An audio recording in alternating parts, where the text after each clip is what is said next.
गंगा पुत्र गंगेऊ। मैं जसराम शास्त्री नांगलोदिया।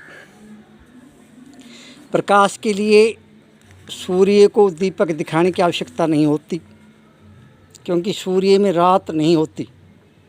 सूर्य में प्रकाश ही प्रकाश है। एक तपस्वी के सामने यज्ञ के फल की व्याख्या करने की आवश्यकता नहीं होती, क्योंकि तपस्या से अर्जित पुण्य ही उसका यज्ञ है। और तपस्वी के अंतःकरण में जो पवित्रता समाहित है, उसके समक्ष व्याख्या का कोई प्रश्न शेष नहीं रह जाता। यह उसी तरह से है जिस तरह से पानी को रास्ता बताने की ज़रूरत नहीं होती, क्योंकि पानी के स्वभाव में विनम्रता उसे सदा नीचे की तरफ बहने को प्रेरित करती है और पानी धारा के रूप में बहकर स्वयं अपना रास्ता बनाने में सक्षम है। मैं समय हूँ और समा बांधे खड़ा हूँ। कभी उत्थान, कभी पतन, युद्ध, कभी शांति, कभी प्रलय तो कभी सृष्टि।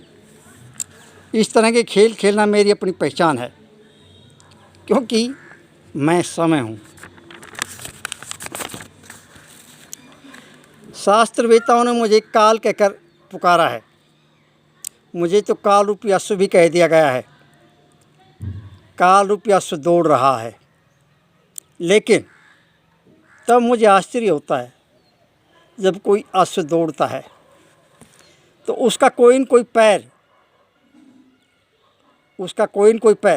कुछ पल, कुछ क्षण के लिए स्थिर रह जाता है। तो फिर मैं दौड़ कहाँ रहा हूँ? मैं तो बह रहा हूँ, मैं दौड़ता नहीं हूँ। मैं तो पवन की भांति निर्बाध गति से बह रहा हूँ, क्योंकि मैं समय हूँ। जिस व्यक्ति को मेरा सानिध्य मिल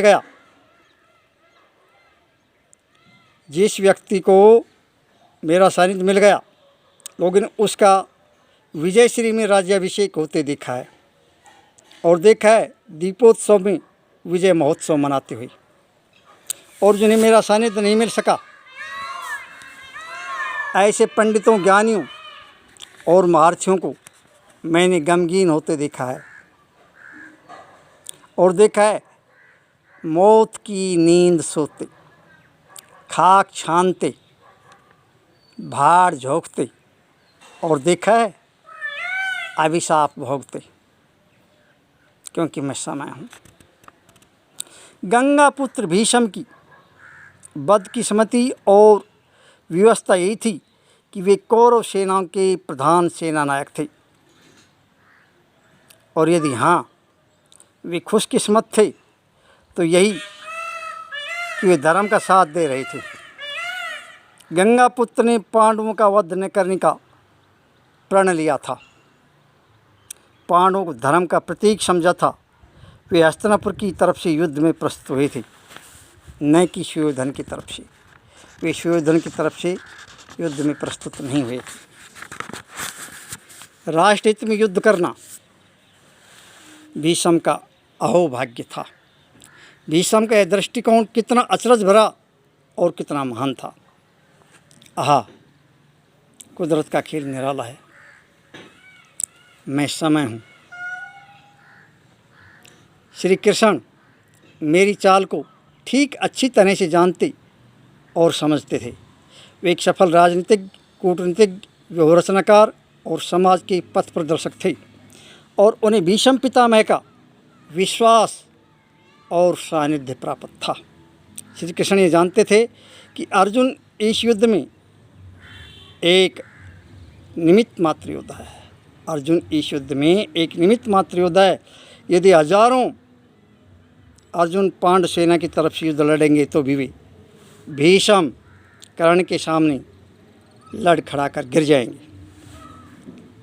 इतने अर्जुनों की उपस्थिति न तो कुछ प्राप्त कर सकेगी और न ही कुछ साबित कर सकेगी। बिगड़ समय गंवाए युधिष्ठिर और अर्जुन के साथ श्री कृष्ण ने अपनी पराजय को स्वीकार कर लिया और पितामह के श्री चरणों में आत्मसमर्पण करने की प्रार्थना की। धर्मज्ञ ज्ञानी भीष्म को इस पल की सदियों से चिर प्रतीक्षा थी, लंबी प्रतीक्षा थी। आत्मज्ञानी गंगा पुत्र ने आत्मविभोर होकर पांडवों को विजय श्री का आशीर्वाद दे दिया। पांडवों को विजय श्री का आशीर्वाद दे दिया और सायास अपनी मृत्यु का रहस्य खोल दिया। भीष्म कहने लगे, तुम्हारी सेना में द्रुपद नरेश का सूरवीर बेटा शिखंडी उपस्थित है, तुम उसे युद्धभूमि मेरे सामने खड़ा कर देना। पहले के जन्मों में वह स्त्री था, इस समय पुरुष वेश में युद्धभूमि उपस्थित है। शिखंडी के दर्शन मात्र से मैं गंगा पुत्र भीष्म प्रतिज्ञा करता हूँ कि मैं अपनी सभी अस्त्र शस्त्रों का त्याग कर दूंगा। मैं युद्ध नहीं करूँगा, शस्त्र नहीं उठाऊँगा, तब अर्जुन के लिए युद्ध का मार्ग साफ हो जाएगा। मैं युद्ध से पीठ फेर लूँगा, तब आप लोग अर्जुन के साथ मिलकर मुझे सरसैया का सहारा दे देना। मैं समय हूँ। अब तक अर्जुन के दिलो दिमाग में अविश्वास का जो अंतर्द्वंद चल रहा था वह विषम होकर भी समाप्त हो चुका था। गंगा पुत्र के इस संकल्प ने निस्तेज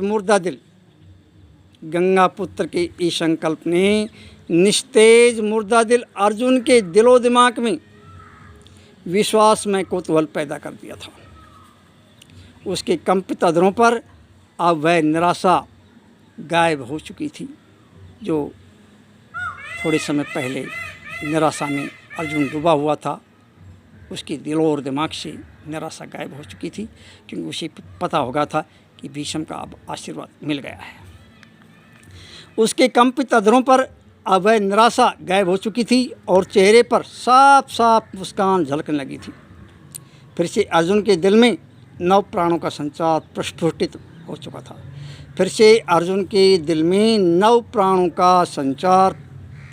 हो चुका था। ऐसा प्रतीत हो रहा था मानो अर्जुन के दिल में अंधेरे को दूर करने के लिए किसी ने घृत में नव दीपक प्रज्वलित कर दिया हो। मैं समय हूँ।